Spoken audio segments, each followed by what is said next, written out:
Previously on Maplestory the novel, Sacred Tears. Wait, what if... Perhaps I can use darkness to create a more powerful light. Oh, Master, I hope I'm not disturbing you. Training others will simply delay destruction, not save the world. What happens once we complete our objective? Are you losing your faith in our cause, Mars?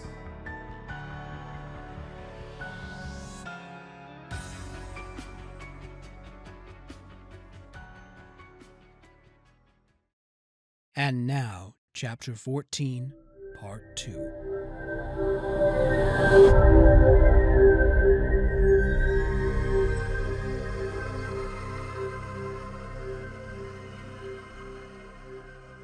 I thought you promised your dark alchemy would allow me to achieve eternal life. Hilda spat, her voice rough as she looked over the blackened vial. I said that I would help you achieve it. Combining arts such as these has never been attempted. Have some patience. Arkarium growled, reviewing his notes and theories. Reaching into a pocket within her skirt, Hilda pulled out a small vial and undid the cork. Light blue vapors sprung from it, which she inhaled deeply. Some small age lines on her body disappeared, giving her a look of a woman no older than 20. If you spent less time writing and more time performing experiments, we would be all the closer. Hilda huffed as she walked to a crowded cell filled with a dozen prisoners, sentenced to death by the king of Kritas. She threw the cell open, scanning it for a moment before settling on a terrified teen. Him. Hilda barked. Robed men assigned to help Arkarium filed into the cell, grabbing the teen by his arms and hauling him to his feet, putting a dirty rag over his mouth to stifle his screams. Must I remind you that the king's requirements come first? Only through his aid can I even perform this experiment. Arkarium huffed, drawing out a matrix and altering a character within one of the circles. So you have said many times, if you give me some time, I could help to increase our aid and give us free rein to do whatever we wanted. Hilda teased, looking up and down the terrified teen as he was strung up by his shackles in the middle of the room. The teen fought with everything he had to free himself. He had seen what happened to those before him and didn't want to become another victim. Must I also remind you that because our kingdom is steeped with dark alchemy, much of your charms and magic will not affect the king? Arkarium growled. Hilda huffed and walked closer to the young man, running her finger across his jawline. How many prisoners do we have left? Arkarium asked uninterestedly, looking over his notes and making an adjustment to something before going to the next page. It looks as if we have 10 or so remaining. If you don't find anything soon, we'll have to start collecting others who aren't convicts. Hilda huffed with a modicum of pity, holding her palm out to the teen. It's a shame. You might have made a cute concubine. She laughed, closing her fist one finger at a time. With each finger that touched her palm, more and more of a blue cloud pulled from the teen into a small bottle.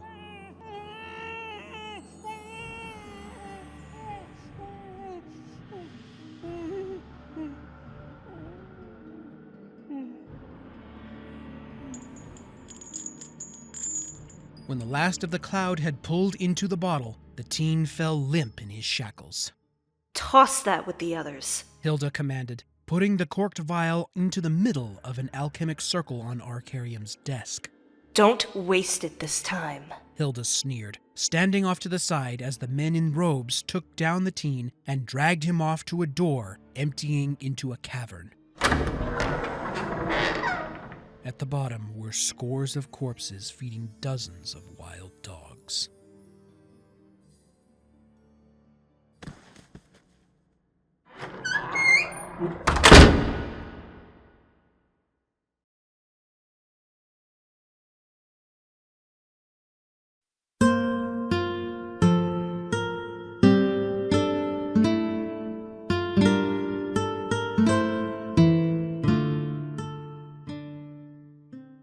Ariel patiently watched as Dane studied his new theory.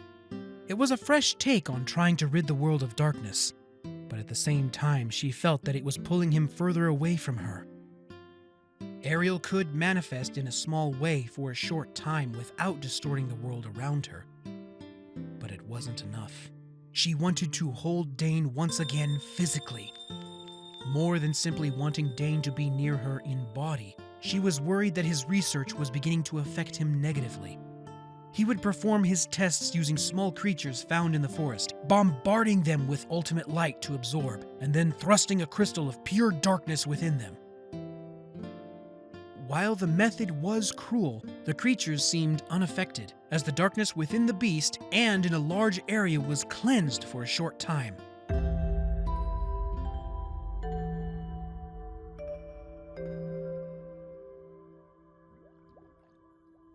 This lifting of darkness appeared to be a positive effect, but Dane began to show signs that his research was also affecting him. After 7 months, she could no longer stand by idly. Dane, my love, you must cease, just for a little while. Let your mind have time to process and recoup all that you have learned so far. Ariel gently urged, manifesting just enough to put her arms around his shoulders and hold him tightly, breathing in his comforting scent. I cannot. This research is providing a way to rid the world of— Dane, please, come away to my temple. Just for a short while. The pleading in her voice made Dane stop, realizing that Ariel had put her arms around him, laying her head on his back and pressing herself to it. A weight built in his chest, plaguing his mind with guilt. Had he been so obsessed with his work that he had forgotten the woman who had brought him out of his own storm of darkness? Putting the pen down, he sighed, reaching up to Ariel's hand around his shoulders and kissing the inside of her wrist. I apologize, my goddess. I have been lax. But it will take some time to reach you. Your door is still in Haim's tree. Dane groaned, leaning back against Ariel. That isn't the only door I can make. You just need to say, in the name of my contract, I call to Ariel, and it will open the door to my temple wherever you are. She answered softly, smiling and kissing the side of his neck. Dane felt a hole grow in his chest, realizing how long he had been away from her and how comforting it was to have someone he loved nearby. Very well. I will be there shortly. But I cannot stay long. Ariel smirked and stood back up, holding his hand as she faded. I await you, my love, she said, her voice echoing long into the breeze as Dane felt her touch disappear. He gathered his staff, now fitted with tiny chips of the aurora crystals, and one large one at the top of the main shaft, and turned to leave. But his research strewn about the table made him hesitate at the door. There was so much that still needed to be done, so much that needed to be pursued. He only needed a few more minutes to finish the new method he had created to extract and solidify darkness. He slowly walked back to his table, his mind warring to turn around and walk out the door. But still, he walked, placing his hand on the notebook, grabbing the pen, and setting his wrist on the edge of the paper, ready to write. A heavy sigh escaped his nose as he put the pen between the pages, closed the notebook, straightened up the papers, then turned and left. With a word to Viren and Mars, he left the Aurora Temple and ensured he was far enough away that no one would see his summoning of Ariel's door before speaking.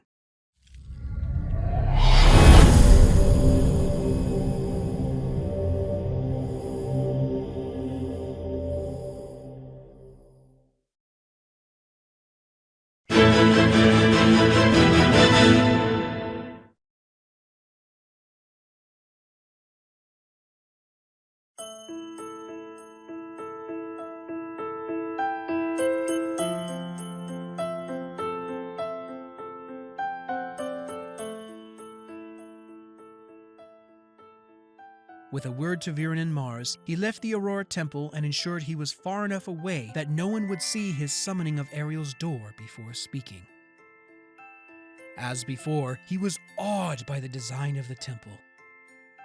His mind was still not used to the fact that he was not only able to come to the home of a goddess on a whim, but was also essentially married to one. It was only moments before Ariel came to greet him, putting her arms around him tightly and pressing her lips to his for a long while. You know that I can only stay for a short while, my goddess. Dane interjected, at which Ariel's smiling face fell and her eyes saddened. Please, don't speak of something like leaving only when you've just arrived. But I promise I won't keep you long. She pined, taking him by the hand and leading him through the temple silently. Despite the time they had known each other, they still felt as if there were an immense rift between them. Dane, my love, do you truly love me? Ariel finally asked as they walked through an empty hall. Dane stopped cold, his whole being frozen in place. What? Dane asked with a shocked tone. Do you love me, or am I merely a device for furthering your research?